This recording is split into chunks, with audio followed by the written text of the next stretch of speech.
Bonjour Louis, comment tu vas? Salut Vangelis, ça va? Merci de nous accueillir. Merci de revenir en tout cas. On va parler un petit peu de la chambre. Ouais, avec plaisir. Allez, let's go to bed. On monte.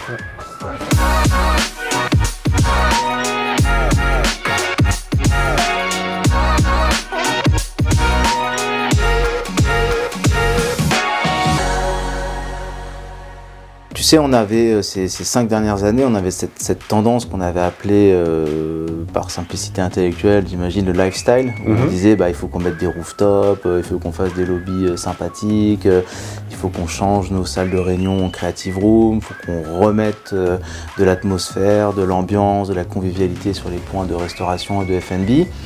Mais finalement, l'ADN de notre métier, ça reste... le lit dans la chambre, ça fait partie un peu du cœur du métier. Donc toi, en tant qu'hôtelier, comment tu as un peu vu ces dernières années? Est-ce qu'on n'a pas un petit peu oublié en route notre métier de base? Écoute, c'est vrai qu'on a essayé de faire un peu tout à la fois. En tout cas, c'était ce qui était... la tendance, c'était d'essayer de à peu près tout faire dans un même espace, avoir des plus grandes parties communes et moins privilégier les chambres. Alors nous, chez Orso, en tout cas, on n'a pas essayé de forcément jouer cette carte parce qu'on n'avait pas forcément les actifs qui permettaient de jouer sur tous les tableaux, en tout cas au niveau des espaces, de la taille des parties communes et tout ça. Donc on s'est pas mal aussi focalisé sur la chambre. Et pour moi, déjà, c'est le contrat un peu de base avec le client, c'est est-ce qu'on est capable d'offrir une bonne nuit si la personne, en fait, elle a un bon lit, de l'eau chaude, un bon wifi, qu'est-ce qu'il peut y avoir d'autre? De la climatisation qui fait pas de bruit. Et si en plus il y a une jolie décoration et un personnel qui est gentil, on a quand même très peu de probabilité de crash au niveau de la réputation. Et du coup, on est déjà parti du premier truc, c'est on vend du sommeil, on vend une nuit dans un hôtel, donc on doit bien dormir. Et pour bien dormir, il faut avoir un bon lit. Vous qui êtes depuis longtemps dans l'hôtellerie, est-ce que tu as vu un peu une évolution entre l'équipement? Je pense déjà techniquement tout ça a évolué, mais est-ce que maintenant, quand vous investissez, vous regardez un peu différemment le sujet du lit?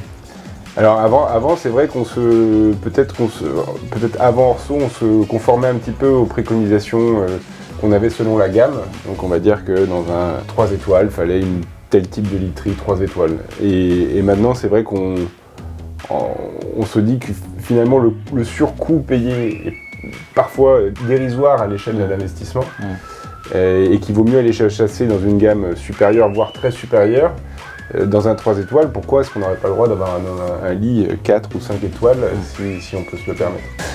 Vous avez pas mal d'hôtels parisiens. On sait que la grande qualité des hôtels parisiens, c'est pas forcément avoir beaucoup d'espace pour les chambres. Dans un des derniers que vous avez ouvert, comment vous avez abordé ce sujet d'avoir finalement une petite chambre en surface?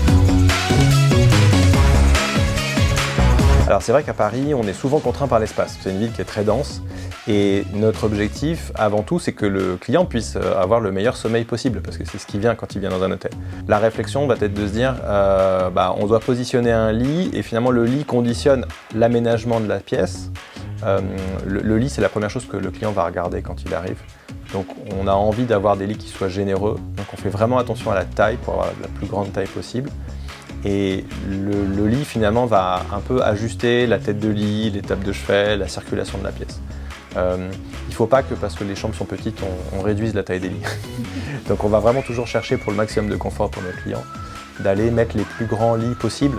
Et voilà, encore une fois, nos clients à Paris, ils sont beaucoup dehors, ils sortent au restaurant, ils ont des rendez-vous d'affaires, ils passent pas forcément énormément de temps dans leur chambre, donc le temps qu'ils passent dans leur chambre, il faut qu'il soit qualitatif. Tu as senti ces dernières années plus d'attention de la part des clients sur la partie du lit? Je sais pas, vous recevez, il y a sûrement des reviews, des trucs comme ça. Est-ce que vous avez dit, tiens, autant c'est normal si tout va bien, mais si ça va pas, c'est compliqué? Écoute, on suit ça, on suit nos commentaires sur tous les hôtels parce que c'est aussi ça permet de sentir un petit peu le pouls de la satisfaction client. Et c'est vrai qu'individuellement, quand on fait des commentaires sur les hôtels dans lesquels des amis ou des gens que je connais ont dormi, souvent ils disent le personnel était hyper gentil et le lit était super confortable. Partie des des 3, 4, 5 choses qu'on entend quasiment systématiquement. Et c'est vrai qu'ils pourraient rien dire sur le lit en fait. Et souvent ils font un compliment sur le lit. Il y a même un ami qui un jour m'a dit ton lit on dirait de la chantilly. Et je suis très sensible aux oreillers et c'est vrai que je trouve rarement mon bonheur. Donc on essaie d'avoir des bons oreillers aussi.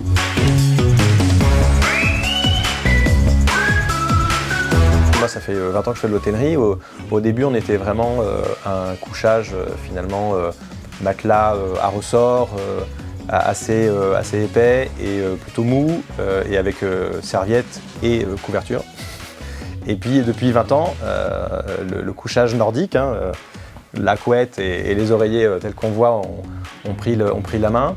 Et c'est vrai que on a commencé déjà peut-être par relever la hauteur de lit, parce que les lits étaient très bas historiquement, et à la fois pour les clients, pour pas que le lit fasse trop petit, et on a envie de mettre le lit en majesté dans la chambre. Donc les lits se sont remontés. On cherche des couettes qui soient généreuses, des oreillers qui soient généreuses pour que le lit fasse comme un nuage très douillet. Donc on remonte un peu les lits. Après pour nous, pour nos collaborateurs qui nettoient les chambres, on a aussi besoin de lits qui soient plus hauts par rapport à l'ergonomie. Donc c'est vrai que plus les lits sont hauts, moins c'est dur pour le corps de la personne qui fait la chambre de travailler. Donc ça c'est aussi hyper important. Ensuite l'évolution, on est de plus en plus sur des matériaux naturels quand même dans le temps. On va rechercher plutôt des mousses qui donnent vraiment un peu moins de métal, parce qu'on se rend compte que finalement les ressorts qui faisaient du bruit un peu, ça marche de moins en moins. Donc il y a différentes technologies qui se sont mises en place. On a vraiment une tendance à aller vraiment beaucoup sur de la matelas avec des bulles d'air et des matériaux naturels. Pas encore beaucoup sur le marché des choses recyclées ou éco-responsables. La grosse tendance sur les lits, c'est de se dire on va chercher à des matelas qui soient globalement assez épais, parce que plus le matelas est épais, plus finalement on répartit le poids du corps uniformément, et quand on est à deux dans un lit, il faut vraiment faire attention à ce que le lit ne se décale pas du coup pour l'un ou pour l'autre, parce qu'il y en a un qui est plus lourd que l'autre. Donc les technologies des lits, on fait attention au niveau des achats à ce que justement on ait la garantie que la structure très technique du matelas, qui est un vrai métier qui n'est pas le mien, puisse permettre à la fois d'avoir un couchage qui soit bien, confortable et équilibré pour les deux personnes. Après, il y a eu une vraie tendance sur ces dernières années au surmatelas. Donc on fait des matelas très épais, très durs, qui absorbent bien le poids des gens, et puis on rajoute finalement une couche de douceur, une couche de moelleux au-dessus qui permet de s'adapter et que le corps ne soit pas trop sur un matelas trop dur. Et ça, complété avec la partie couette, on a quelque chose de plus confortable. L'évolution, elle est en train de se faire, il y a une prise de conscience. Certains fournisseurs sont en train de travailler vraiment des matériaux recyclés dans le matelas, parce qu'aujourd'hui, je crois qu'il y a assez peu de pourcentage de matériaux recyclés dans les matelas. Et il y a aussi une notion de, comme on utilise du coton, le coton, ça aussi puise beaucoup de ressources, donc il y a aussi des réflexions qui sont menées chez les prestataires pour aller diminuer finalement la quantité de coton, aller vers des matériaux peut-être sur du lin qui peuvent être produits en Europe. Donc il y a des évolutions. Aujourd'hui, ce n'est pas des produits qui sont encore largement répandus, mais on sent que déjà, peut-être sur nos prochaines évolutions, changement de literie en 2023-2024, on commence à avoir des produits éco-responsables sur le marché, ce qui est très bien. C'est vrai qu'il y a des clients qui nous ont dit dans votre hôtel, je dors très très bien, mais est-ce que je peux avoir la référence du matelas pour l'acheter? Il ne faut pas oublier que le matelas, ça s'entretient. C'est-à-dire qu'on met énormément d'énergie évidemment sur l'hygiène des draps, de la couette et des oreillers, parce que c'est là où le corps de nos clients va toucher, mais il faut aussi penser à bien traiter, à protéger le matelas. Donc c'est vrai que les alaises, de faire un bon nettoyage des alaises pour que du coup le matelas soit sain, d'aller régulièrement aussi nettoyer le matelas, le dépoussiérer. Un bon sommier aussi joue aussi beaucoup sur l'aération et sur le matelas. Donc d'avoir ce sommier qui est assez haut. Ici on a un sommier à latte, et au-dessus on a une toile pour pas qu'il y ait de problème de poussière qui remonte. Donc ça c'est vraiment la première chose, et plus c'est haut, plus c'est facile à nettoyer. La deuxième partie, le nerf de la guerre, c'est du coup la partie literie.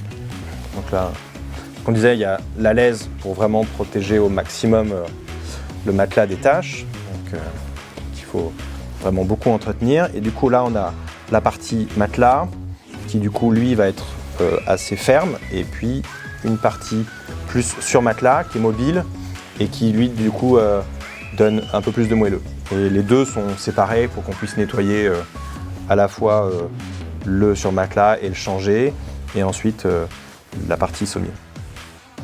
Voilà, donc là, l'idée, c'est de pouvoir avoir vraiment ces 3 couches qui viennent faire toute la partie finalement qu'on appelle le lit. Ce qu'on essaye de faire et être à leur service pour qu'ils passent un bon moment, parce que souvent, on n'oublie pas qu'on va dans un hôtel et on est loin de chez soi, donc on a besoin d'être rassuré, on a besoin d'être chouchouté pour que l'hôtel devienne un peu un chez soi. Donc voilà, merci de nous faire confiance et on espère qu'on vous fera vraiment une petite partie d'émotion, que vous aurez envie de revenir chez nous, même si c'est pas chez vous.